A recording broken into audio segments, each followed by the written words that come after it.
Assalamualaikum dan salam sejahtera kepada semua pelajar prinsip perakawanan tingkatan 5. Hari ini kita akan masuk bab yang baru iaitu bab 3 perakawanan untuk kawalan dalaman. Standard pembelajaran untuk hari ini 12.1 kawalan tunai. 12.1.1 Pelajar dapat menerangkan tujuan kawalan tunai dan kaedah kawalan tunai. Apakah itu kawalan tunai? Kawalan tunai merupakan kawalan dalaman yang berkaitan dengan pengurusan dan pengendalian wang tunai, di mana ia membolehkan peniaga mengurus dan mengawal tunai perniagaan, menyelia pengaliran keluar masuk dan menyemak ketepatan perekodan di buku tunai dan penyata bank. Kenapa ia perlu dilakukan? Kerana tunai merupakan aset yang paling mudah dicairkan di dalam sesebuah perniagaan. Sebahagian besar urus niaga dalam perniagaan akan melibatkan penerimaan dan pembayaran tunai. Oleh itu, kawalan terhadap tunai perlu dilakukan untuk mengurangkan risiko berlakunya penyelewengan, kecurian, salah guna dan penipuan dalam pengurusan tunai perniagaan. Okey, baiklah. Sekarang kita akan lihat pula apakah tujuan kawalan tunai dibuat. Tujuan kawalan tunai dibuat yang pertama untuk mengurangkan risiko penyelewengan dan kecurian tunai. Yang kedua, memastikan perniagaan mempunyai tunai yang mencukupi. Dan yang ketiga, memastikan penggunaan tunai yang optimum untuk tujuan produktif. Ya, maksudnya sekiranya perniagaan mempunyai tunai yang ada tunai berlebihan, apakah yang boleh dibuat dengan tunai tersebut? Ya, di mana kita boleh menggunakan tunai itu untuk pelaburan, pembelian hartanah yang boleh menambah keuntungan perniagaan. Ya. Seterusnya, kita lihat pula apakah aspek kawalan dalam pengendalian tunai. Ya. Antara aspek kawalan yang perlu dibuat, yang pertama, penetapan tugas. Yang kedua, pengasingan tugas. Yang ketiga, pendokumentasian. Yang keempat, kawalan fizikal. Dan yang kelima, pusingan tugas. Okey, kita akan lihat satu persatu, ya.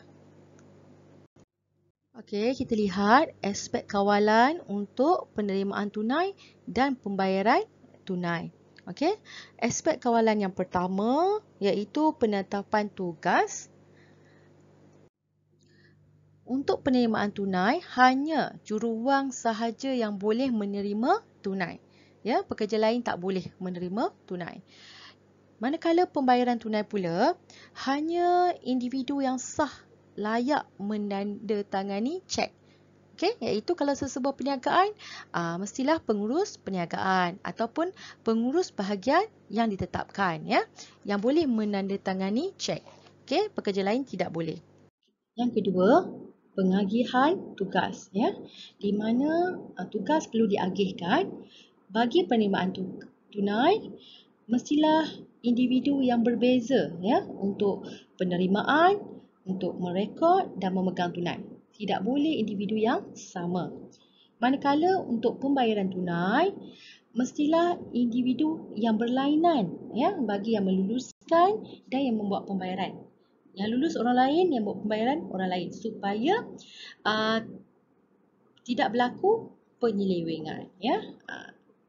Okey. Yang ketiga, Yang ketiga, pendokumentasian, di mana kita perlu menyimpan semua bukti-bukti dokumen, ya.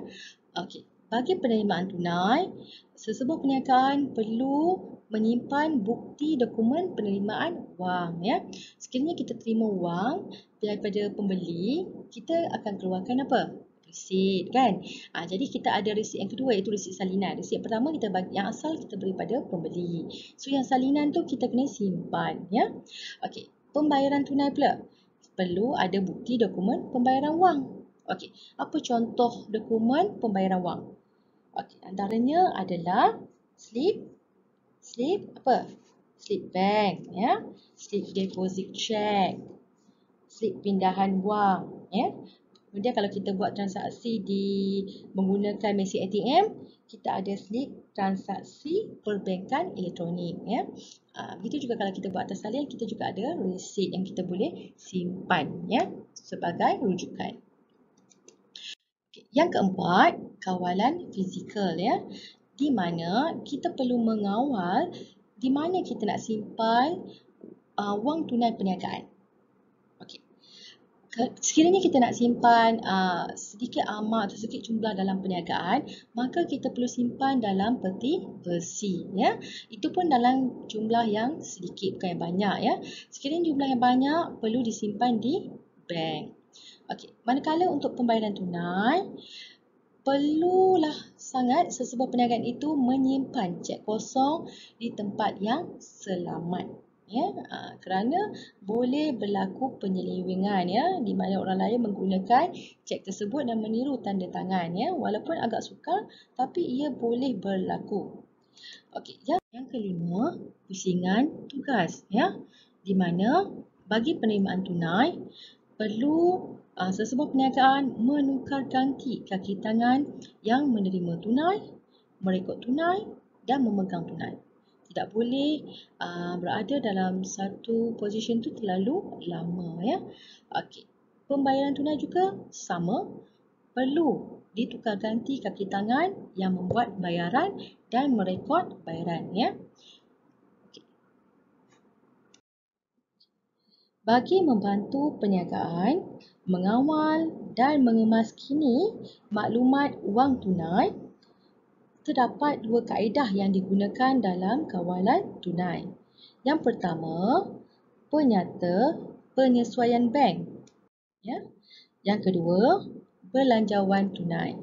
Baiklah, kita telah pun sampai di akhir pembelajaran untuk hari ini. Cikgu harap kamu telah pun nampak dan dapat sedikit gambaran, ya, seperti selalu berkenaan perakaunan untuk kawalan dalaman, iaitu kawalan tunai.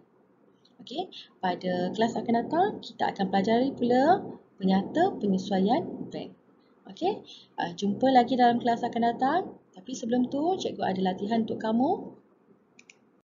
Ya, jawab latihan ini di dalam buku latihan. Dan seperti biasa, ambil gambar dan hantar di Google Classroom untuk tajuk ini. Motivasi untuk hari ini. Kekuatan tidak datang dari kemampuan fizikal, tetapi ianya datang dari semangat yang tidak pernah mengalah. Okey, teruskan belajar dari rumah bersama cikgu. Kita jumpa dalam kelas akan datang. Okey, bye.